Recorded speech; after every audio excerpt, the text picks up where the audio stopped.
Welcome to the Compost Pile, a podcast where we break down gardening, homesteading, and more. Join your hosts, David Poole and Aaron Barnhill, as they pile up information and break it down so that you can be more successful in the garden.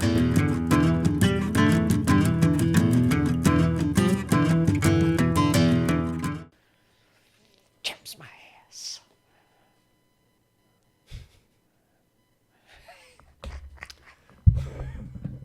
Hey guys, welcome back to the Compost Pile, your podcast for all things gardening and homesteading. With me as always is my co-host David Poole, owner of Mid-County Farm and Feed. And I think today Dave is going to teach me a little bit about chickens. Dinosaurs of the Homestead. Oh, they're dinosaurs through and through. That is like the one thing. I don't know a lot about chickens. I do know they're dinosaurs. Yeah, they really remind me of a velociraptor. Yeah, absolutely. Yeah. And they'll eat anything. Pack animal, flock animal, excuse me. But yeah, also could be considered cannibalistic. Yeah, they'll eat chicken, right? Yeah. Chickens eat chicken. So, kind of freaky, but it's a loved bird. Hey, everyone loves chickens. Yeah. They love eating chickens. They love eggs. They love raising them. I don't personally see the appeal. You know, it always seemed like a lot of work to me. I don't know. It does. It seems like a lot of work to keep chickens. I mean, it really depends on how much you want to put into it. And I've done it before. Yeah. And it was a lot of work, but I made some amateur mistakes, which I hopefully can help you avoid today with some things I wouldn't do again. But yeah. I feel like you're saying that the chickens had a battle royale and they like all killed each other or something. No, there just were too many. There's just too many? Yeah.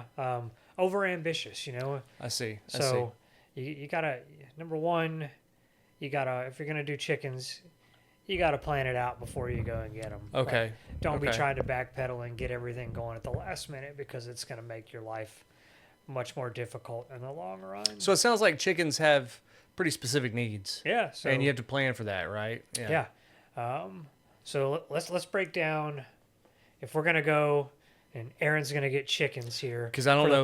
I don't know the first place to start. What do we gotta have non-negotiably to raise these chickens?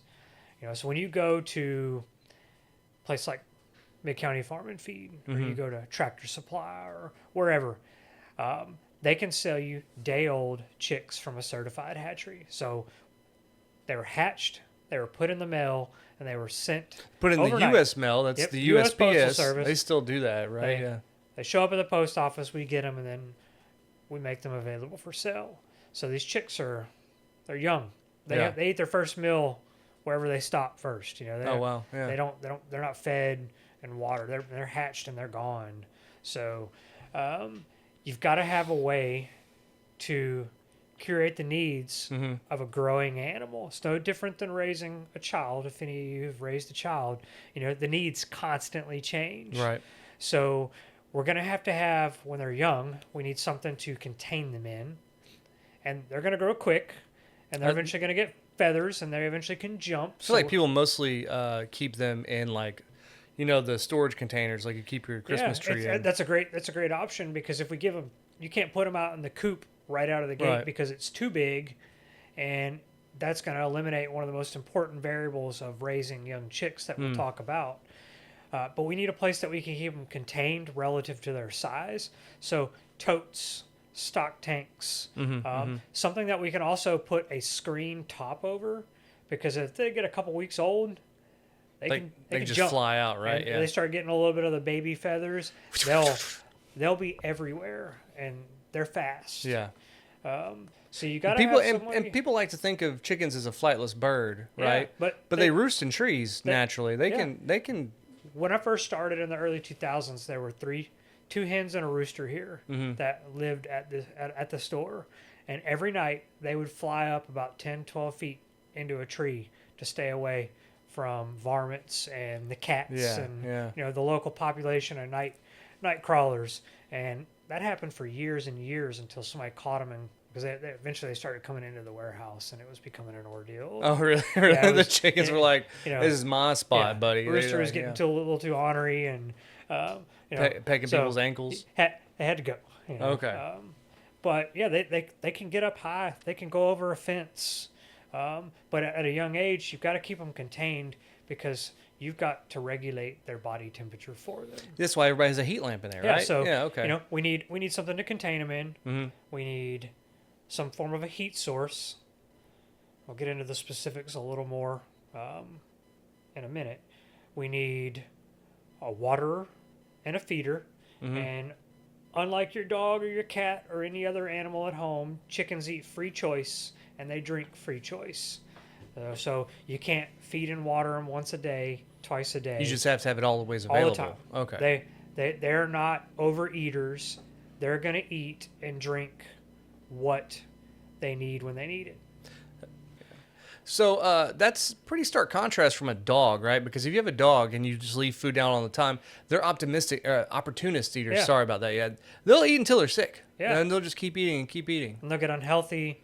Right. With chickens, they're a foraging. They're all on animal. GLP-1s. Yeah, That's what it is. All the they're eating as they need food and water. Yeah. So if you don't have water out there consistently, that chicken's going to get dehydrated super fast, Yeah. especially when we move into summer. So you got to have a food and water source that's accessible height-wise for a small bird. You know, it can't be elevated or up high when they're young. Yeah, the needs yeah. will change when they get older. You need some kind of a bedding material because they're essentially going to be messing everywhere. So you need something like pine shavings. Okay, pine so shavings. some kind of like almost like a litter. Kind of like what you would use in a hamster cage or something, Yeah, right? Yeah. And it's also important for a young chick because this has happened a lot. Not a towel. Yeah, if you have something that's like a slick surface, like you just put them in the tote and it's really slick, you'd be surprised how many chickens will get a bum leg. This has happened. They just get injured. They get injured, and then their leg is like misformed, and then they're like lame for the rest of their life. Yeah. Oh wow. And a lot of them don't survive because the other chickens, being a flock animal, and they're bullies, so they'll pick the weak one out, and you're either gonna have to separate it and raise it separately, which is not really good for it because it's a companion animal. You don't want to have just one chicken. They'll get real depressed. Yeah, they might survive, but just how you talk. We talked about this in the goat episode. Yeah. They are a companion animal. They're a flock animal. They need companions to be healthy and be regulated, just like us. Unless you just don't want to have friends and live by yourself, then you have people around you. Well, it has been proven through a lot of scientific studies that the cruelest thing you can do to a human is isolation. Yeah. It's the cruelest thing you can do. So I believe it. Yeah. So, then that heat source has got to be movable. And those are your primary things you need. You need bedding, food, water, shelter, and some type of heat source.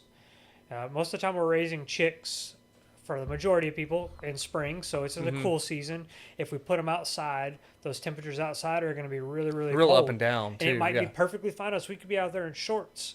But whenever a flock animal is being raised without a mother, then they have no help. They have no heat source. They have no heat source. Yeah. So they don't have anybody to bundle up next to.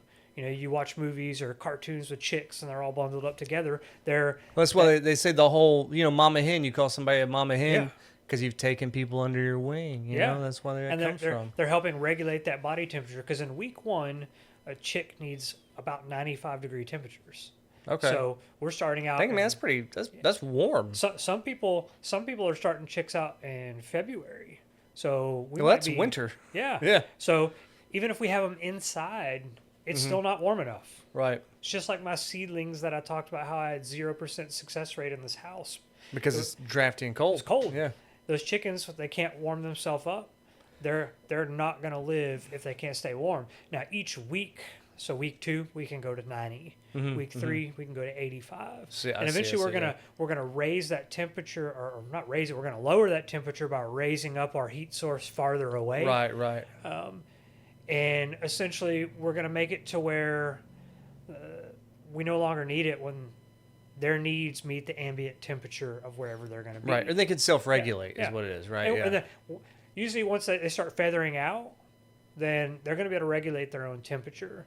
So you got to watch that and be mindful of that. They need heat. And even if you start off in the fall time, it might be 100 degrees in August or September, but depending on when you start in the fall, you might be warm at first, but it gets colder, so you may need to add heat in the opposite direction. I see. So, real quick question about chicks. When you go to the store and you're getting these, they can be day one chicks. You said, can you tell that they're hens or roosters? I personally can't. Yeah. Some people swear they can. We leave that up to the experts at the hatchery. Okay. So, but you don't want to have a bunch of roosters, right? And so it's really important when you do go by, you want to know what to ask for. When you go to some place that sells chicks, you're either gonna buy one of two things. You're gonna buy pullets, which is what's considered a female, or you're gonna buy straight run. So in order for us to get pullets and guarantee what we want, we have to book them the previous year. Okay. So I forecast everything we're going to sell, and we pre-order them so that I can guarantee that the hatchery has enough hens to fulfill what I want. So you have to buy your inventory the year before? Yeah, I commit to it the year before. Wow. And if I don't commit to it, then I may only have the availability to get straight runs, which if all the hens are being sold, and I'm sure they save some hens for straight runs, but, I'm going to get a high rooster or male population if I'm buying straight runs. So most people only want hens. So when you go somewhere, you want to look, are they selling straight runs or pullets? And most backyard chicken people, they're going to want pullets. Most people don't want a rooster because if you live in a municipal area, there's noise ordinances. A lot of ordinances. It's a fast way to have to get rid of your chickens if you've got a nuisance. I'm glad you said that too, because a lot of city ordinances don't even tell you whether you can have chickens or roosters. It's just all fowl. In Texas, you can have I think up to 6 backyard birds by state mandates, but each municipality may have rules about water sources at the coop, how far away it has to be at the house.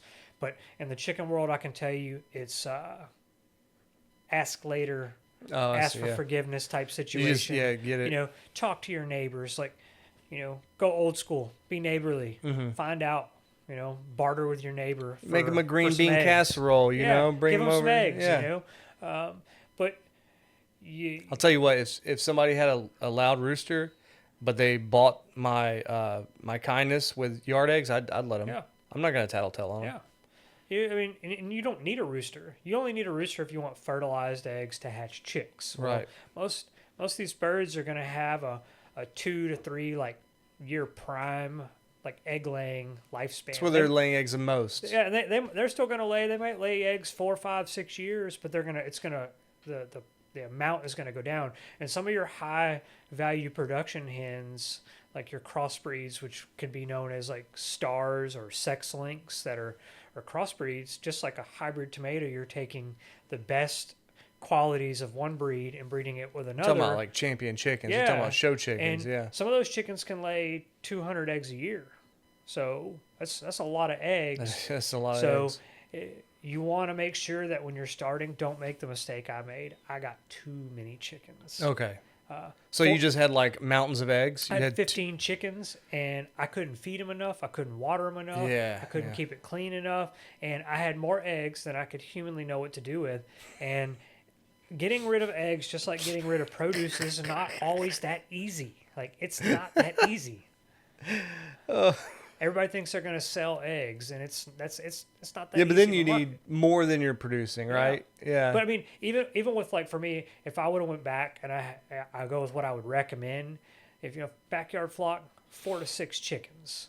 If I got 4 eggs a week from 6 chickens, it's 2 dozen. Mm-hmm. I don't eat 2 dozen eggs in the week. No. There are some people out there that eat eggs every day. So maybe, but if you know your needs specifically. I mean, if you're a baker, cool, you know, yeah. But if I know if my bird's going to lay 200 to 240 eggs out of the calendar year, that's a lot of eggs. That's one bird's going to lay 20 dozen eggs. I don't and then I'm going to multiply this times 10 or Right, a lot. right. So be mindful about what your needs are. You can always, add on to your flock potentially. You can always Well, upgrade you can later. reduce. I mean, Yeah, you can reduce, but because they are edible. I know that. and sometimes truthfully reducing is maybe easier than adding on. I think we get into that a little bit down the road. But once these, the chicks, ideally, they're going to eat a starter ration. It's a crumble, so it's high protein, got vitamins, minerals in it to help give them healthy growth. Is it like grains? Is that what it is? Most of your like processed feeds going to have it's not going to have grains in it, but it's going to be broken down into like mill, like a meal, a small uniform crumble. Because it's easy to digest. It's not hard to break. Chickens aren't ready to be trying to digest corn and solid grains just yet. So usually you're going to feed a starter ration from hatch to about 8 weeks. Some brands out there you might feed that same all the way to 18 weeks, which is for most birds maturities at about 4.5 months. Okay. Some brands of feed are going to have a starter from 0 to 8 weeks, and then they're going to have a grower from 8 to 18 weeks. Does that mean they need more food? It's different nutrient set. So you're supporting like fast growth of a young bird, and then once they get to that latter maturity, they're almost to size, so they don't need as high a protein. So you're dropping protein levels, nutrients are changing because they're developing, and you keep that on them. You don't really need to be introducing in like grains, and like you could throw in maybe some bugs, but it's not necessary in this stage. All you're focused on is water and food growing a healthy chicken. It's no different than growing a plant. But you gotta, if you go into this and you got all the things you needed just to get started, but you didn't get a shelter ready for them when they're mature, you're gonna struggle because there's some very, very specific needs for a permanent shelter for chickens. So it's kind of like when you got a baby on the way, you want to go ahead and make that baby room. You got that baby room ready to go. You got it ready to go. You're not getting the baby's room ready the day of. No, it's like, hey, we're back from the hospital now. Let's paint this room and build a crib. Yeah. No. So you got to get ready, and there's a couple things that you want to be mindful.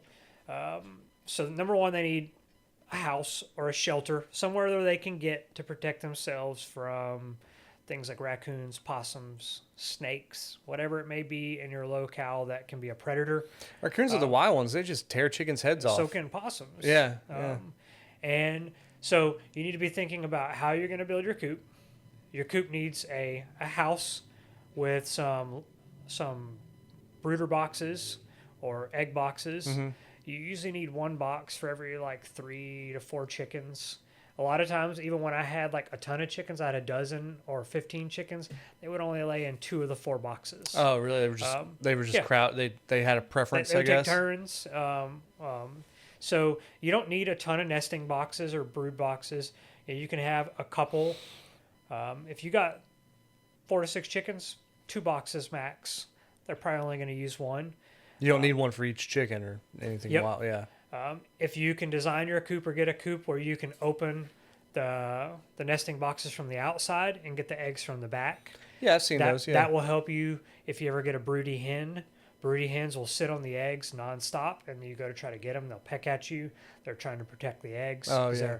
They're hoping they're going to hatch some babies. Even though they're not fertilized usually, yeah. And so getting them from the back is simpler.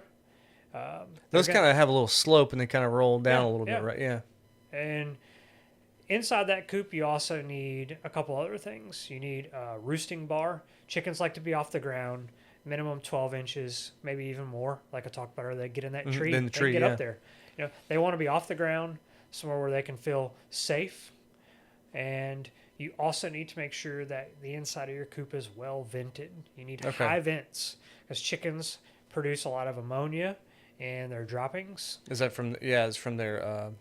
Because they have a cloaca, like every other bird, and they pee and they poop out of the same place, right? And so if your coop gets really dirty and you have a bunch of droppings and it's not clean enough, or they get real fumy in there. You need those ammonias to be able to escape and to have some airflow in there. So high air vents are important. I definitely can't recommend that enough. Put your air vents around the top of the coop. And you can put wire over them, some type of hardware cloth to keep other things from getting in. The snakes. But you need air to be able to move through it. You typically want a ramp into the coop so they can easily get up in there. And you'll see some people have like automatic doors or closed doors. If you're going to have a coop that is open where your chickens can free range, you want to make sure that you have a way to close them in at night. Yeah. So that varmints can't get in there, because all it's going to take is one time and they'll all be gone. I can tell you right now from playing Stardew Valley, you want to close that coop at night. It is nothing pretty if a raccoon or a possum gets in there. Yeah. Now you have to in that coop. You typically want about 5 square foot at minimum per chicken in that coop. You don't if they're too tight quarters. It's like sticking. We put 25 people in this little room here. We could fit in here probably. We could, yeah. But we ain't gonna be very comfortable. No. We're not gonna be very happy. No. And we're not gonna be. We're gonna be real moody. We're definitely if we could produce eggs as a human, we wouldn't be producing no eggs. So chickens only produce eggs when their needs are met, or like when they're happy. They're very stress oriented animals. Okay. So on the outside, we have an option. We can either keep a closed run, like maybe we don't live in an area where we can have the chickens free range all the time, and that's fine. But if we have a run, outside that run, we need a minimum of 10 square foot. That's like a tunnel then, yeah, right? Or it could be, almost think like a dog kennel. Okay, yeah, yeah. It's fully enclosed, where they have the ability to come out, forage, stretch their legs, do chicken things. And peck. You need about 10 to 12 square foot per bird in a run, so that you can keep them happy and give them room. If you're gonna let them free range, no big deal. You don't need that. But if you are gonna have them fully enclosed, a couple tips: you don't want to use standard chicken wire.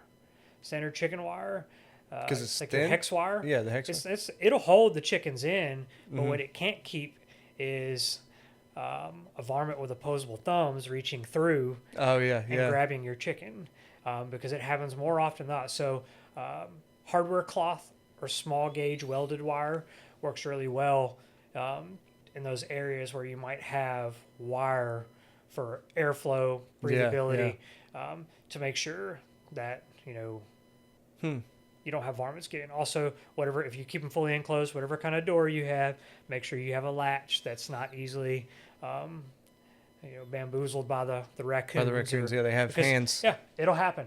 And I did a real primitive latch on mine. I had a screw with like a piece of 2x4, and I would just twist it. But I found out the hard way that when the neighborhood dogs would get out and they would come and they would jump on the door barking, that it would cause it to spin. It would just and they ended up opening up just enough one time, and they were able to grab one out. So the dogs did, yeah. Dogs love eating chickens too, so. Yeah, so if you are going to let them free range, you got to make sure that they're enclosed somewhere, that they're not going to be able to be accessible by stray dogs, other animals in the environment. Also hawks. Yeah. Too. Definitely. Hawks, yeah. That's something to be mindful of. Pay attention when you're out there, because hawks are all over residential And that's why areas. your run has to have a top too, and if right? you're going to keep them fully enclosed, 100% you should put a top on it, because all it takes is the hawk to find one bird, and once he gets one, he's going to come back until they're all gone, because he's found an easy food source. Animals are just like us; they're creatures of opportunity, and so keeping them covered up, or if you start seeing hawks in your environment and your chicken's free range, be mindful, because it stinks to start over. It's a lot of work. It's a lot of work, and I'm just realizing there's a lot of things that want to eat your chickens. So it sounds hard. It sounds like hard work. It can, know, and but you definitely have to maintain that structure. That's a big part of it. And one thing you want to think about too, if you have a fully closed coop, there will be no grass in it if you put it on grass. So a lot of people will have like the little chicken tractors they can move, because the chickens will eradicate any type of vegetation. They're eating it? They're going to eat it. Oh, okay, yeah. They're going to forage it. There will be nothing left but dirt. And so it can become muddy. It can become messy. Right. So keep that in mind. Like if you have a fully enclosed flock, you are going to need to keep shavings and ground cover in there. Chickens are like the ultimate omnivore too. If they're eating grass and seeds and bugs and mice, and they just literally will eat whatever. They will. And if your chickens are going to be free ranging, or you're letting them out a lot, they're going to need a lot less food. Like, you don't need to buy as much food because they're getting natural proteins. A lot. They're foraging. If they're fully enclosed, the accessibility to like wild insects and greenery. They're just getting what flies in. They're gonna they're gonna be a lot less. So you're gonna need to feed more than a flock that's fully enclosed. Most of the time, you're feeding a complete like laying ration, which will be like a pellet or a crumble. There are mixes out there that have pellets for making sure you have optimal vitamins and proteins, and then they'll have some grains. Things like sunflower can help keep like oil for feathers. That makes sense. Not their coat, but their skin and their feathers like nice. And a lot of people will try to only feed like chicken scratch, which is essentially like corn, milo, wheat, or oats. And if you think about those things, that's like the cheapest food, right? Yeah. And while you could get away with doing that, but your chickens are really not going to be healthy. And if we're raising chickens, and just like we talk about plants, they're susceptible to pests and things when they're not healthy. And if we're raising them, we're obviously raising them so we can get better tasting, better quality, more nutritious eggs. Right. So we want to make sure their diet is the equivalent of having good soil with plants. So we got to keep them, top notch so that we get the best we can out of them. So if you do chicken scratch, if you really like research chicken scratch, it'll tell you never to feed more than 10% of the diet. So 150-pound sack of laying pellets, I might only need 10 pounds of scratch. And so it's kind of supplemental. And that typically should be thrown out. If you mix it in to your feeder, they're going to pick out all the corn. It's like giving a kid candy. Is it going to eat his dinner? No. No. Yeah. And then you struggle to get them to eat what you want them to. Overall, and you can find like greenery. There's all kinds of fruits and veggies that you can give them, but make sure you do your homework. Not everything, like fruit wise, is safe for chickens. None that come into my mind that you that I would say no to, but there are some out there. They eat most like vegetable scraps, though, right? Like broccoli and carrots. I think celery is one you can't feed them. I don't think. Interesting. But they love melons. They love pumpkins. They'll destroy those. Strawberries. I know they love that. Yeah. So a lot of your scraps are things that you might throw out from not using in time. Are great ways to get rid of them and recycle them back into the homestead. So that kind of makes me think of something too. So we've talked about the inputs of chickens, right? We've all so far we've been talking about kind of what they need and then getting into the food. What about the outputs of chicken, right? So chickens eat, it means they have to poop. Yeah. What's the deal with chicken poop? Is it something that I can use as a fertilizer? You can. It's not something that I ever recommend as a commercially bought fertilizer, because if you look at you can get online and you can see how terrible mass hen houses are and the unsanitary conditions, and you don't know what they're being fed. But chicken manure on a homestead is great because you're controlling the inputs that the chickens are eating, and you know what's in the manure. You can compost it very well, and then it can be recycled back into the garden. So when we're talking about kind of feeding the chickens your vegetable scraps, like your table scraps, right, and they're eating it, we would have just composted that anyway. Yeah. Right? So it's kind of just an extra little layer of utility. So, and then when the chickens poop, I guess you probably want to compost it, right? Yeah. You don't want to just put it straight on your plants. Because it's too hot. It's too rich in nitrogen. Okay. Because it's manure, and it will burn your plants up, or it'll make your soil struggle. So you got to use it sparingly, and you want to make sure that it is well composted and broken down very, very fine.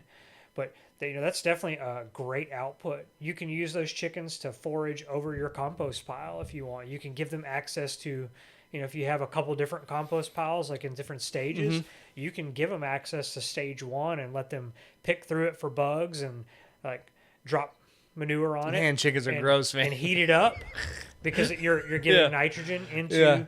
Yeah. So it's a way in permaculture they use to turn over compost piles. Then obviously you're going to get eggs, and then you could be growing them for meat. For sure, yeah. Meat chickens, little broilers, you can get a nice broiler chicken from hatch to processing in 6 to 8 weeks. Yeah. It's crazy fast. But processing chickens is not for everybody. Yeah, I do want to say so I'm a cook. right? And so I am very familiar with breaking down a whole chicken. I have killed a couple chickens before, when I was a kid, because I'm from the country. So I have killed chickens. Yeah. I think it's really important for people who eat chicken to have that experience. And maybe not actually killing and processing a live chicken. That's a lot for everybody. But you got to know how to quarter a chicken. And I understand that it's kind of gross, but I feel like there's something lost with everybody who has only really ever ate chicken strips and chicken nuggets. Yep. And there's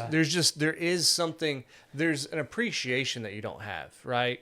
But when you get the body, when you get the chicken and you quarter it, you're painfully aware that not that long ago this was a bird who was walking around, so you appreciate it and you appreciate its life. But that's my little soapbox thing. Is I do want to say that cooking chicken will make you appreciate eating it, right? And breaking it down and learning how to butcher it. And it's easy to learn how to butcher it. It'll make you appreciate like a quality cut of chicken. It really will. And that goes for other poultry too. Yeah. Like if you're preparing Thanksgiving dinner and you spatchcock a turkey, you will appreciate turkey lunch meat so much more. But we are so separated from these things as consumers. Yeah, absolutely. Because consumer-driven economy, like consumer-driven things, are all about convenience, and people want to pay for convenience. But there's something lost with that, right? Yeah. So it is important to just like people think it's important to get your bare feet on the grass. It's important to know that chicken nugget was Yeah. a chicken, right? They don't just come like that. They're not naturally dinosaur shaped, No. Even though they are dinosaurs, they're not naturally dinosaur shaped. But anyway, I'll get off my soapbox on that one. But it is important. Yeah. I think one thing that I couldn't drive home enough, and this is like, kind of bridging off, like, talking about cooking. Anybody who knows cooking chicken, when you're cooking it and it's in the kitchen, you got to be clean. Oh yeah, 100%. But when you're raising chickens, It's- have to be clean. Yeah. Because they are a dirty animal. You just said they were going through compost piles eating crap. They're foraging Yeah. through like bedding material and litter. They're dirty birds, dude. They're dirty. And so you need to keep a clean coop. You need to change out the bedding material regularly. You need to pay attention to your flock. Look for signs, because they're going to molt and lose feathers. They're going to, if one gets injured, there's a chance that the others are going to bully it. If chickens see red, like a red spot, like they'll go to town on another bird. So why do they do that? Yesterday they were hanging out and they were all buddy, and then like this one got a red spot or lost some feathers, and then the rest of them are like, "Sorry, bro." What is that about? I don't know. Like It's just so strange. They see red and they go. That's so strange, man. So that's kind of what brings me back to, like, you got to be clean. Yeah. You got to make sure you have a sanitary space. You need to give them ideally like a dust bath. Let them clean themselves. Is that like sand? Sand. You can use diatomaceous earth to help control mites. Something in there to help. You kind of get like a kiddie pool or something, and or like a little tub, and they'll get in there and they'll flop around in it, and they'll kick it up and they'll dust themselves, and that helps keep them cleaner.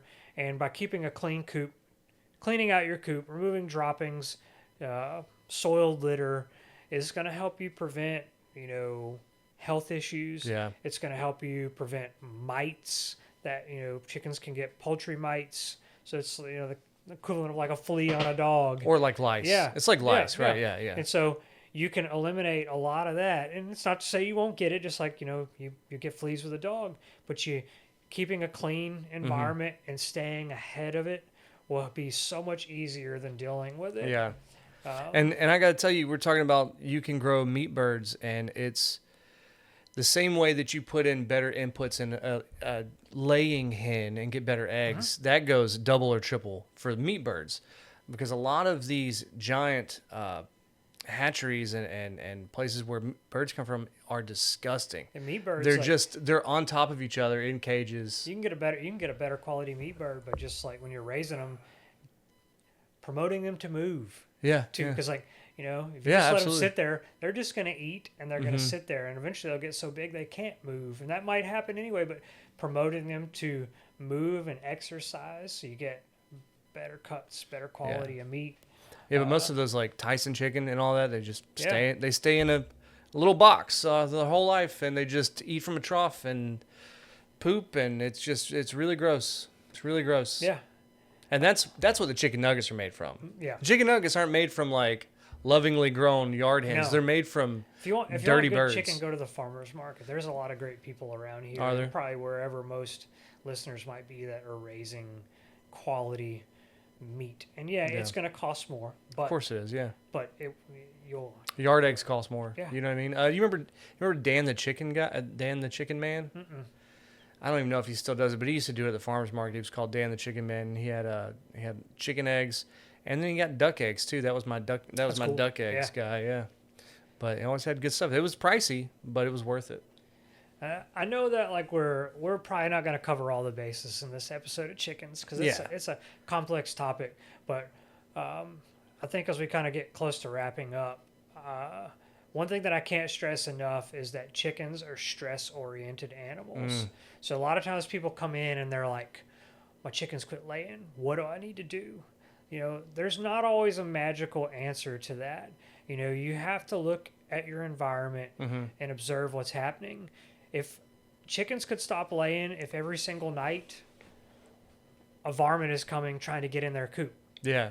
They're scared. They're stressed. They get cagey, and they're going to shut down, and they're going to stop production. If every day while you're going to work, there's a dog that gets out and runs and comes to your coop and terrorizes your chickens, they could stop laying. Sure. So you're saying that you could have a clean environment, you could have all their needs met, but in the night you don't know something. And that's when chickens commonly stop laying whenever they molt because it's a stressful time.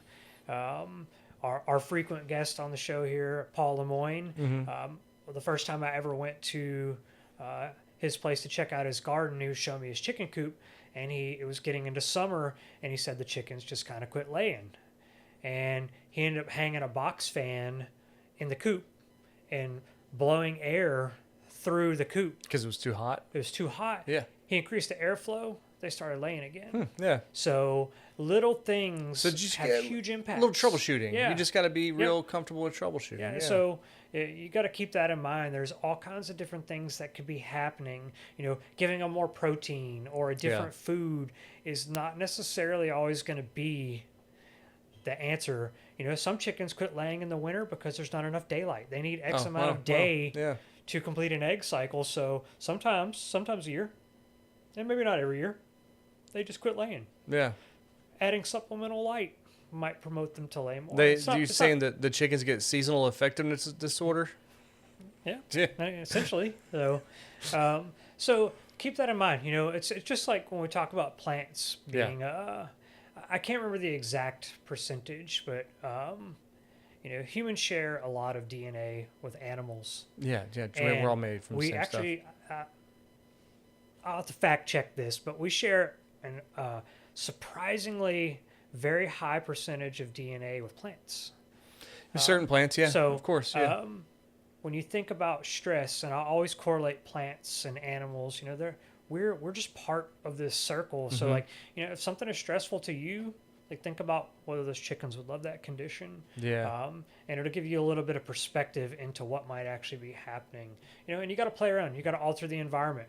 Don't put them out in the full sun in a coop with blistering afternoon sun. Sure. Just like you would in your plants. You wouldn't do that you wouldn't do it with a dog either. They're not going to thrive. Right. Give them some shade. Change the environment. Hey man, pamper your chickens a little bit. Give them the rub. I'll tell you, if there's anything that I learned in this episode about chickens is just be prepared. That's kind of the thing I learned the most is do your homework. Do your homework. Go somewhere when you're ready to get them that actually can help educate you. Maybe I'll find the digital copy and throw it in the show notes. But we have a little pamphlet that we hand out to all first timers that break down all the non-negotiable items that you should know. Get rid of all the fluff, but here's the things that matter the most to be successful. You gotta scan that in and put it in the show notes. Yeah. And I will say it's pretty eye-opening to do that. You can't just on a whim buy some chicks at the hardware store, right? You need to have it ready. And that's different from plants. I encourage everybody, just grow the plant. You don't even have to prepare. Just do it. You'll learn, right? And then if the plant dies, who cares? I don't care. You're learning. Chickens, not so much. As an animal, we need to do it right from the beginning and do your homework. Yeah, for sure. Well, cool. I learned a lot. I appreciate you telling me all that stuff. I've never had chickens. I'm kind of interested. I don't know if I'm more or less interested now. I'm getting ready to do it again. But I have this year. I have a better idea. Yeah. And hopefully we'll see some pictures of your chickens on the site and everything. And we hope you learned something, and we'll see you back next time. See ya.